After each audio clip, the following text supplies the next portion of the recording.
Hey guys, this is Monica Hall, and this is my condition presentation for Delirium. And my role was A, so I will be breaking down what Delirium is and the criteria for the DSM-5 and some causes of delirium. So I didn't really know much about delirium. I've heard of it. I've honestly never seen it presented in any of my cases that I've worked with. And if it did present, then I did not know what the symptoms were. So delirium is a neurocognitive disorder that causes severe diminished cognition and changes in emotions and behavior. And if a person is suspected of having symptoms of delirium, these need to be addressed right away, because one of the potential causes of this condition can be a severe medical condition, and it can also be life-threatening if it's not taken care of. Okay, so overview of delirium. The DSM-5 describes delirium as a disturbance of attention or awareness that is accompanied by a change in baseline cognition that cannot be better explained by a pre-existing or evolving neurocognitive disorder, or NCD. Now, delirium tends to be seen more in older adults who are hospitalized. They seem to be more susceptible to this condition, and symptoms tend to vary from person to person. Delirium affects people 85 years and up at about a rate of 14%. People in ICU, nursing homes, and post-acute care settings tend to have higher instances of delirium cases. Additionally, 83% of individuals experience delirium near the end of their life. For example, this can be seen with people who are on hospice care and who are dying. So Alan Francis, 2013, notes that delirium is a condition that requires immediate medical intervention, and the patient can experience one of three outcomes. They can either get better, they can experience permanent brain damage, or they can die. He does explain that the fatalities are usually the result of behaviors that is unpredictable or rash.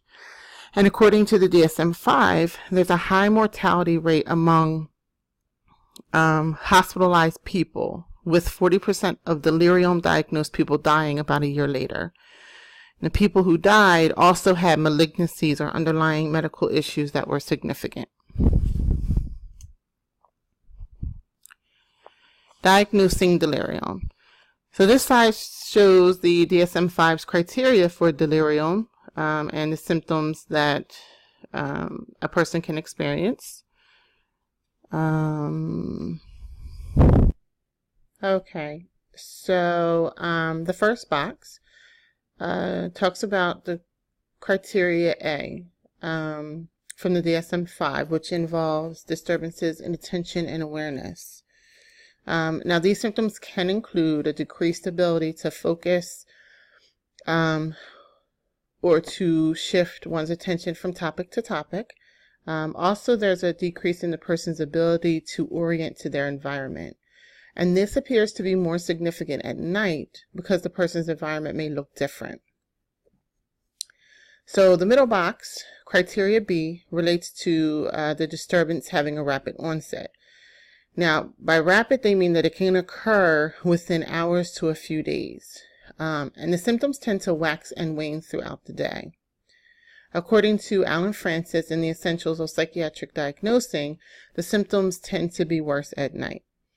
And the last box, criteria C, notes that there are also additional disturbances to cognition, which includes reduced memory, disorientation, language, visuospatial ability, and perception. Furthermore, the DSM-5 criteria notes that the disturbances in criteria A and C cannot be better explained by any other pre-existing or evolving neurocognitive disorder. And finally, other disturbances or other consequences or other medical conditions that could contribute to these symptoms have been ruled out.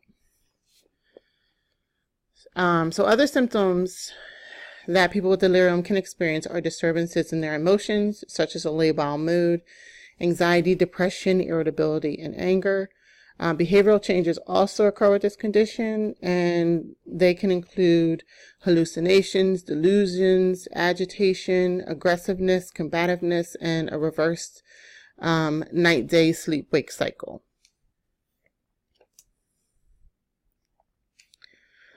Types of delirium. So the Mayo Clinic website notes that there are 3 types of delirium.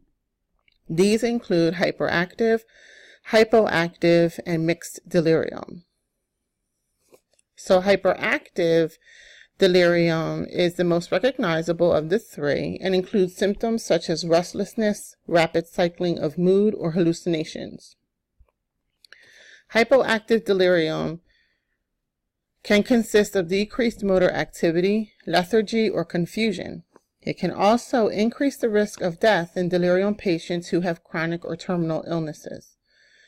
And finally, mixed delirium encompasses symptoms seen in hyper and hypoactive delirium, and there can be a rapid change between the 2 conditions.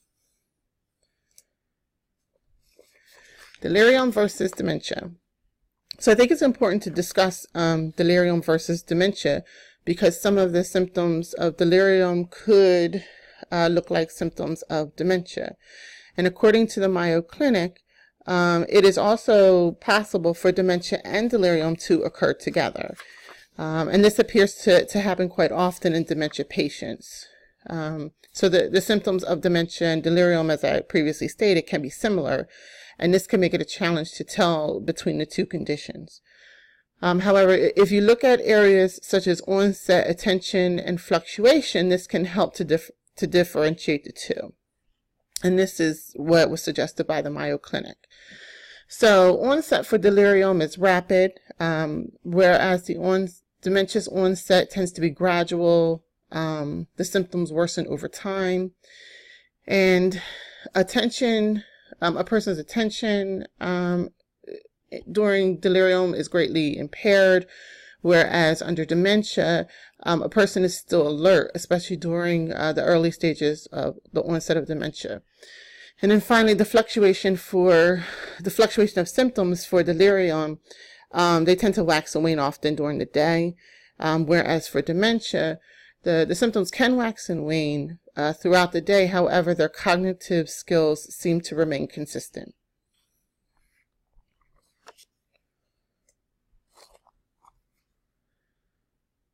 Causes of delirium. So treatment for delirium involves finding the possible cause or causes for its onset. And in the box, you can see that these are some of the possible causes, which again can all be found on the Mayo Clinic's website. But they include medication, and some particular medications that can cause delirium are pain and sleep meds, meds for mood disorders, antihistamines, steroid medications, meds for Parkinson's disease, and even asthma medications. Drug and alcohol withdrawal can cause it. Medical conditions, metabolic imbalances, chronic or terminal illnesses, fever, serious infection, and this tends to be more in children. UTIs, which also tend to be more in older adults, toxin exposure, dehydration, being deprived of sleep, pain, and surgery. And this slide is the related video. And so here's the link, and hopefully the little box with the video works for you guys. So this discusses the causes, symptoms, diagnosis, treatment, and pathology of delirium. So it goes in a little bit more detail than I did. It's about 7 minutes long. So I hope it's helpful. I hope you guys enjoyed my spiel. And thanks for listening. And Nashay Jones should be posting for the second part of Delirium. So thanks, guys.